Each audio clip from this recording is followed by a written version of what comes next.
mandatory witchy sip. Good tea. Hey guys, it's me, Athena. As promised, I'm bringing you a video about grimoires, aka books of shadows, or in the case of my first one, as my book of light and dark. I have recorded 2 previous videos, pretty lengthy ones, all about this topic. They are found on Patreon. I apologize that they're no longer out there for public consumption. I don't know if that's a forever thing or if that's as long as I'm still working at this school thing. I'm afraid to say school. So today I'm going to try to discuss a little bit about my old Book of Shadows, Book of Light and Dark, and my new one. Of course, these will have to be safe for work, so I'll have to leave out some of the more interesting things, but there should still be some stuff here that you'll enjoy, hopefully. As always, hop on over to Patreon if you want to see more. I did count the other day, and there are officially 108 videos on there that used to be available to the public that I have since made available only for Patreon. If you don't understand why, or if that pisses you off, please refer back to previous videos, recent ones in which I told you why this had to happen. I will link those below. Onward, shall we? I wanted to make this video because the most recent episode of New World Witchery was all about books of shadows, what they are, what yours is like, what do you include, what do you not include, do you actively use yours, if not, why? And I resonated with so much. I got really excited when I was listening. I've listened to it twice. I wanted to listen to it again before this video, but then they came out with their recent episode of the Buffy podcast, so I didn't get to do that. One weird thing about me is that I feel like I have a little bit of a, it's not a fear of completion, it's just sort of, okay, I'm done with this, let's move on, what's next? Therefore, this one was so close to finished, and then probably because I went ahead and bought a new one, I never did revisit this. I left out the things that I like the most, which is very odd. For instance, I was putting the holidays in here, the Wiccan holidays, and I never put Samhain in here. That one is my most favorite one, and I think sometimes when there is something that is very important to me, I want to do it right, and then because I am not a perfectionist, but because I worry that it won't be good enough, I never get around to doing it. I don't know, but anyway, I'll show you a little bit about the old one. So originally, this was a book on sale, a sketchbook on sale at Michael's. I liked it because it kind of had an old look about it, and it's embossed, if that's the correct word. It's got a foil type design on it that looks like clocks. It was kind of old looking when I got it, but it is hella old looking now. I glued some ribbons in it to separate sections, and then I proceeded to age the pages. I've tried lots of different ways over the years, from coffee to tea stain, and honestly, the best thing I have found is paint. I use, I believe it's acrylic kind of paint. I'm not an artist. I just grabbed paints that I found around the house because I used to be married to an artist and we still live in the same house. And so I went around the house and found a bunch of browns and metallic golds and some bronzes, and I would do a wash. I would just get a little bit, I'd really wet the brush, and I would just paint it like that. Water and paper together have a way of drying really messy, but it went with my aesthetic, so it was good. In the very front, there is a copy out of a book I was reading. I cannot tell you what this is without me spectacles. Oh, it was from the Magus or the Magus. Forgive me if I'm not saying it right. And it was written in London, 1800, from Francis Barrett. And it is a caution to the inexperienced in this magical art.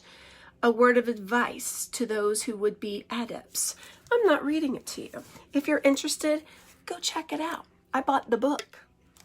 This was just a picture out of one of those Llewellyn wall calendars, and at the time it reminded me of someone I used to hold dear who has since become a stranger in my life, so but I keep the picture in there anyway. I love this book because I adorned it with real items, feathers, stickers.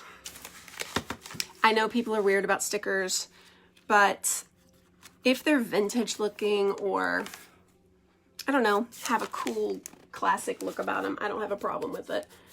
That was a cutout. And then for a while, my plan was to add my own personal art by coloring. Because again, when it comes to growth mindset, mine is atrociously bad. It's very fixed when it comes to my abilities as an artist, or lack thereof. But with a lot of time and effort, I can color something. I thought this was a beautiful representation of Athena with her owl. Vellum paper added a lot, and again, just cutting out things, adding it in. There are pages about each moon. Here's a quick example from August, the sturgeon moon, and a little ritual that you can do. But then when I realized I didn't want to go through 13 whole moons, I just ended like this, making lots of little envelopes with little seals, and inside each envelope it has the rest of the full moons and information about them. Information about the magical broom. Again, just evidence of what I mean when I say I like to put real things, like a fern I found and another envelope with more information in it. More vellum to add depth. Then I went on pages and pages and pages of runes that I made. Now, this first page is handwritten by me, but I also really enjoyed getting more accomplished faster and not stressing over my handwriting. And I would type things up, print it out in a fun font, and print it out also on this aged looking paper that I found on Amazon forever ago. Again, many people would find that distasteful, but this is not their book. I happen to like it and think it turned out quite well. I did sketch little, symbols at the top of pages, so I am putting my energy into it. And again, I took the time and energy to type up these words. These are my words. It's not copy and paste, but guess what? Even if it was copy and paste, that is fine if that's how you want to do you. These books are for no one except you, or my books are for me. And if I do choose to leave them for future generations, they can deal with it. If they think it's bad, then screw them. My guess, though, is that anyone who I would leave these to would be interested in them. I don't think anyone would sit and judge, like, oh my God, she printed it out with a printer and she did not handwrite it with ink she made herself. Okay, nobody's going to do that. I'm the only witch I know in the family, and honestly, that makes me, queen here. This is a drawing. Oh my gosh, how beautiful. If you guys don't know Travis from Pagan Scholar, he's quite the artist and the writer. And long ago, he mailed this to me. And inside is a letter and some poetry.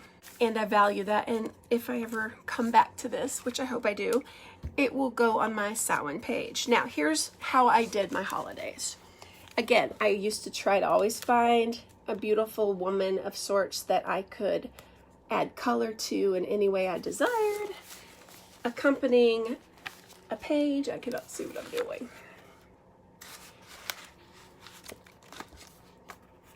This I typed up myself. Did not put it in my handwriting because my handwriting bites ass. But all of this information came from me. This stuff came from some Llewellyn books I had. This part came from my witchy meetup group. In book, this was my very first page. This was also my very first witchy holiday that I officially celebrated with other witches, and it meant the world to me. This was my idea of Bridget. This is information that I typed up and put together with some petals from a real shamrock. Ostara, same thing. Every page, at least for a while, every page had something I would color and then some real pieces from nature along with what I printed up. Beltane, pieces are falling out. I love that one though. I thought she was pretty. Again, lots of petals from flowers and things. Then I guess my coloring of women, that was the last of those. Partly I moved on. My tastes and the way I do things change. I still think this turned out quite lovely. Information, envelopes with more information inside. This is a great way also if you want to be pulling your spells out to use them and keep them back and then put them away after you're done. If you don't want to lug your book around, because I don't, if I'm outside with a fire, I don't want to be lugging my book around. Plus I don't want to get it messed up. This is probably the page I use the most still. My Lunasad, because every year we make corn dollies and every year I need to look again. How do you do that again? And I've used the same how-to for many years now. So I love that. Ooh. This is also what happens when you're not finished with your book. So I don't have Mabon in here. I thought there was, sorry. I thought I remembered there being 1 or 2 holidays. So then you skip ahead. When you get to this section, this is my herbs. So most of these I kept from packages of things I did buy, and then others are things I wrote down the properties of. Another little booklet, mini booklet from a Llewellyn book that I wanted to hold on to. I even included some sideways information here because I love the busy practical magic look, and I feel like this book kind of has it.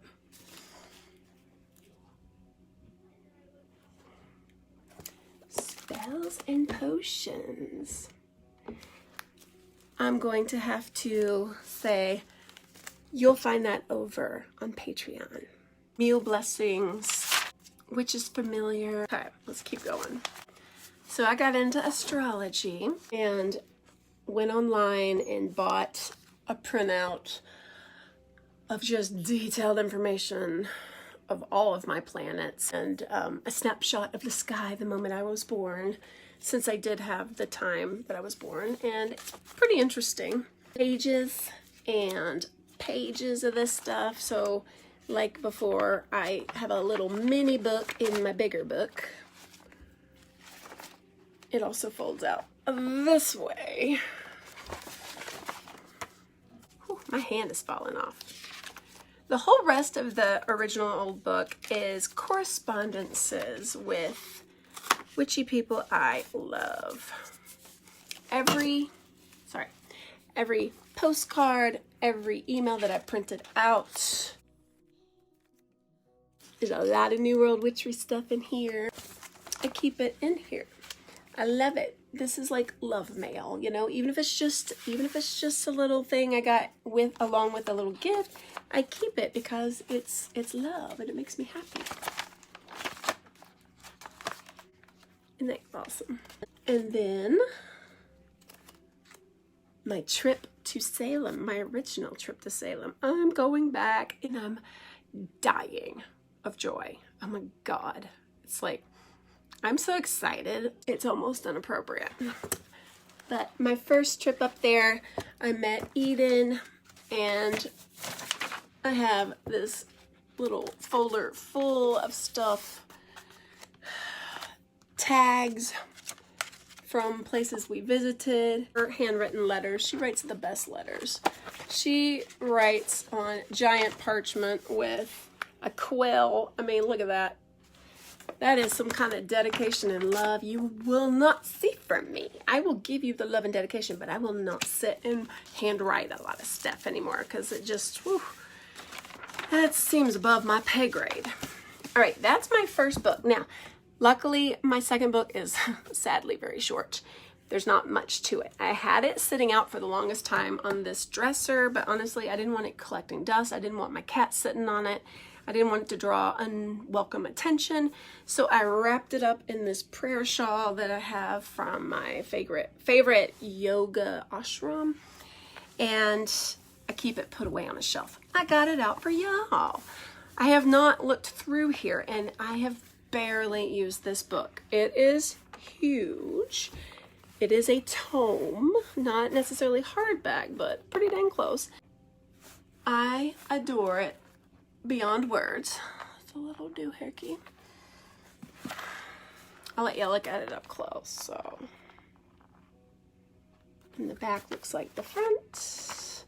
It is huge. It'll last me the rest of my life unless something crazy happens.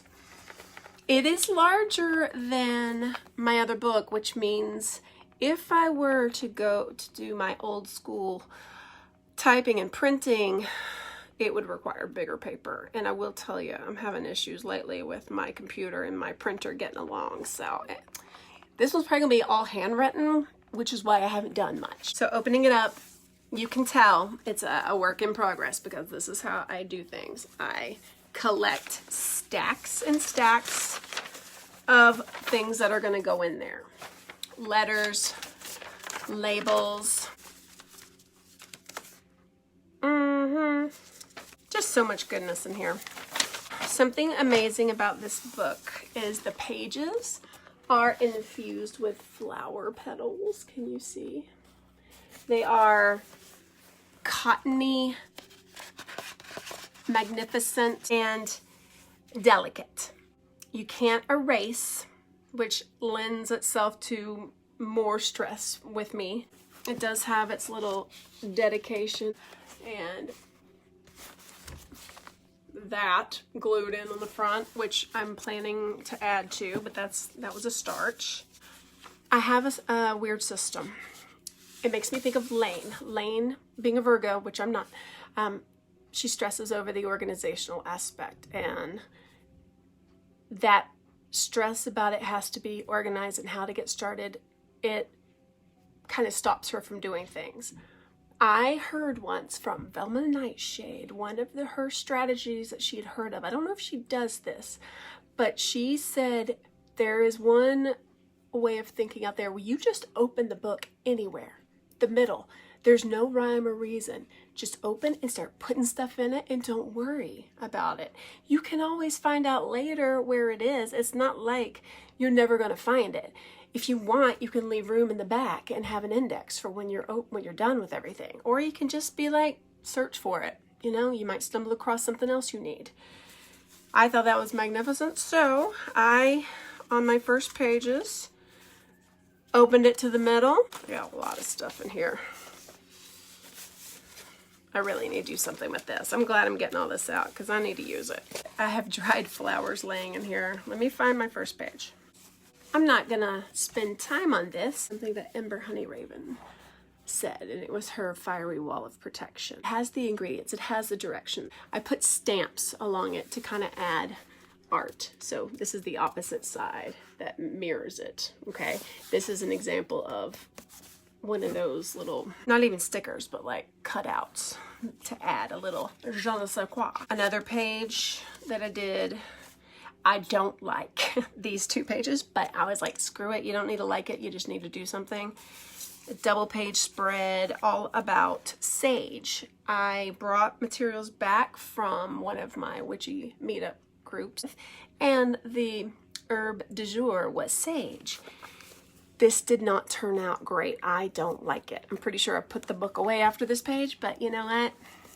Don't let perfect be the enemy of good. And to me, this is good enough. I don't have anything else in this book. And that, my friends, is a crime. It's a crying shame, and I need to fix that. So I'm not going to sit here and make promises to you, because I do notice that sometimes when I promise I'm going to do something, I don't do it. I don't know why. I think it suddenly becomes like elevated, therefore stressful. My best advice to anyone who wants to do something, but like create a book, but they feel like they're not artistic, or they're worried they're going to ruin it, is just tell yourself this: nobody's going to see this but me. Now, that seems weird that I said that, because I just showed you pretty much almost every page in my books, okay? But I did not make these pages thinking that I would share them. If I had thought I was going to share them, I would have never made them, because that will freak me out.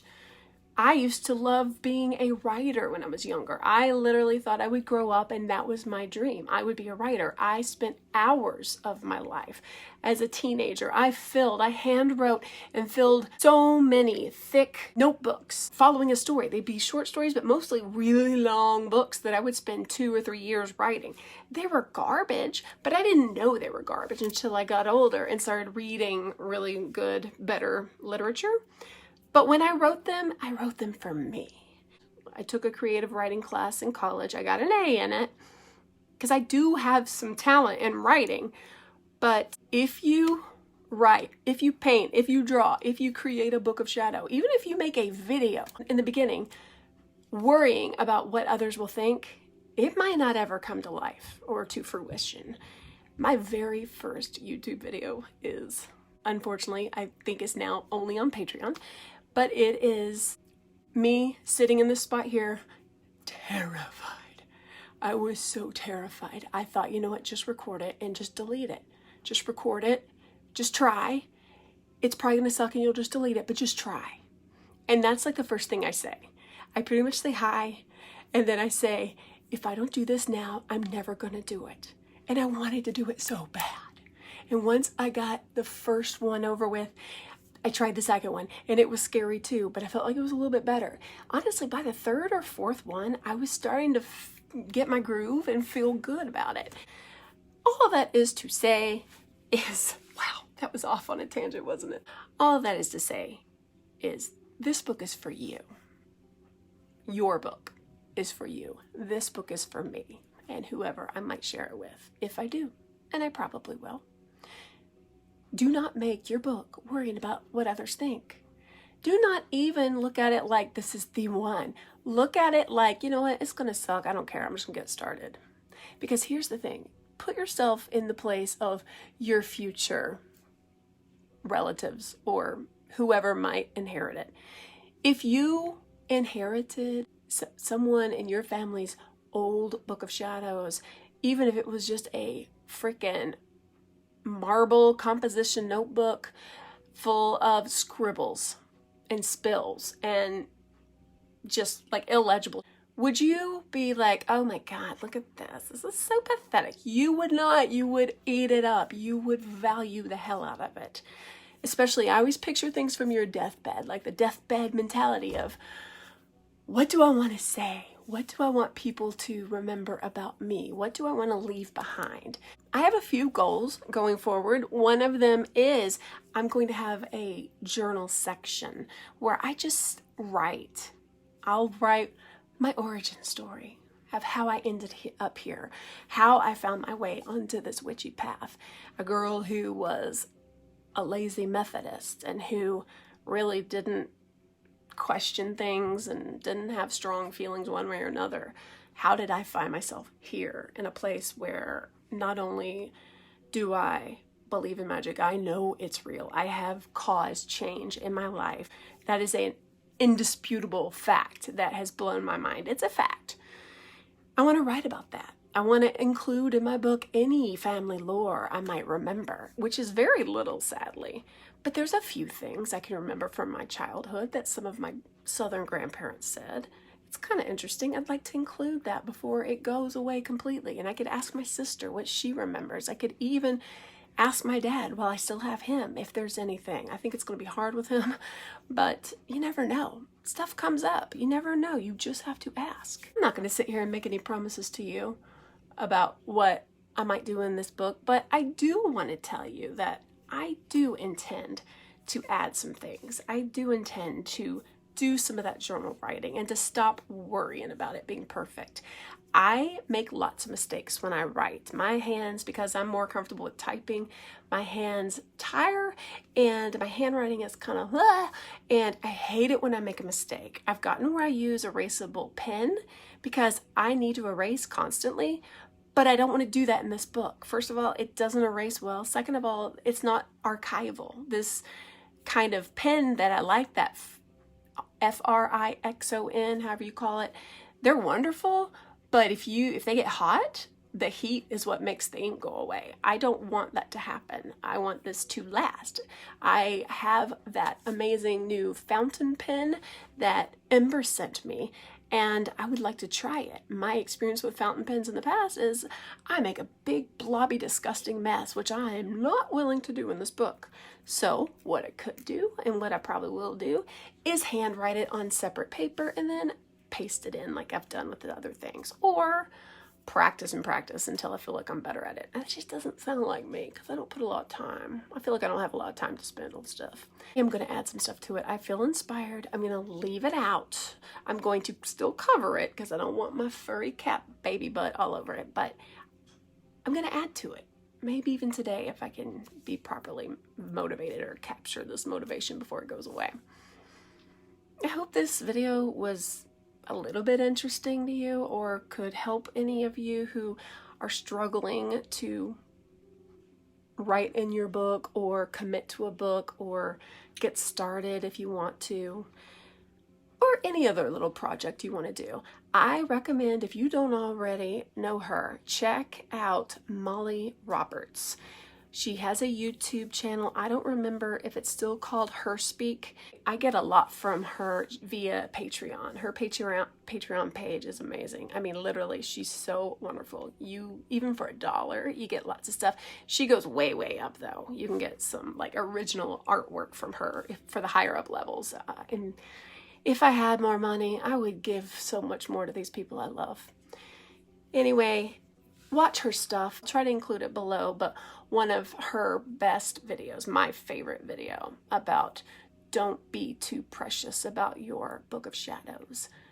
Don't let that fear that it's not going to be perfect stop you from creating your work of art, your Book of Shadows. This is not for anyone else. It's for you. So everybody else, do your thing. Okay, I gotta go. Thank you for watching. I hope this was okay, and I'll see you in the next one. Bye. Peace. I'd like to take a moment to say thank you to my wonderful Patreon supporters, and that thanks goes to my elementals, James, Micah, Liz, and Shayna. Welcome. To my spellcasters, Autumn, Corey and Lane, Deborah B, Deborah D, Ember Honey Raven, Kellyanne, Maria, Lolly, and welcome to Rose and Jules. It is beautiful having you here, and I'm so excited. Thank you so much. Lastly, to my two enchanters, Heather and Benita. You are the wind beneath my wings. That was horrible and cheesy, and please forgive me. I promise to never do it again. Okay, I don't promise, but I'll try. You make these videos possible. Without your support, I would be sitting here with my hands tied and a gag order because YouTube's not safe for me anymore. Thank you, thank you, thank you. Have a beautiful day.